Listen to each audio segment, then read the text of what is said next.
I'm Patsy Bass, founder and chief executive of Reefton Distilling Co. We set up back in 2018 to create jobs, to make the West Coast rain sexy, and to create a tourist attraction to be part of the revitalisation of Reefton. We had a chap in here when we'd just first opened. I did a tasting, we'd been open about 3 weeks, and he didn't sample it and he just kept looking down, and I thought, crikey, you know, for the first time somebody doesn't like our product. And he looked up and he had tears running down, you know, just from the corner of his eyes, and he said, "You've bottled my childhood. I haven't been back home for 17 years, but that's the aroma I remember walking in the hills with my father after it had rained." And I just thought, I'll take that to my grave. That's exactly what we wanted to achieve. Number 2 super premium gin in New Zealand.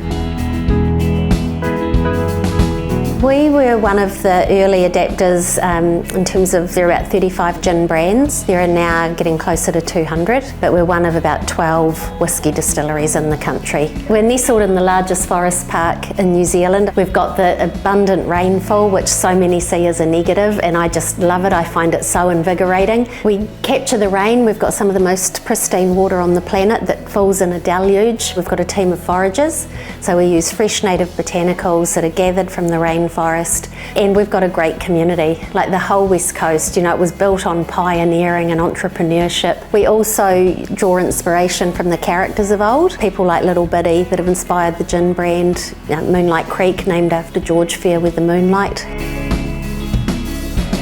Moonlight Creek whisky will be able to be legally called a whisky in September this year. We will be holding on to it for another year. Our Scottish experts believe it will be 6 to 8 years to have the equivalent of a 10-year Scotch, and that's because the West Coast is in what's called the Golden Circle, and it is the perfect climatic conditions for maturing whisky, and so it should mature quicker and have a higher return per cask than in some other places. We will release about 1,000 bottles in the first release. We're getting fantastic feedback from our whisky panel. One recent comment, she said that it is better than a lot of bottled product that you get on shelf now, which is quite a high accolade.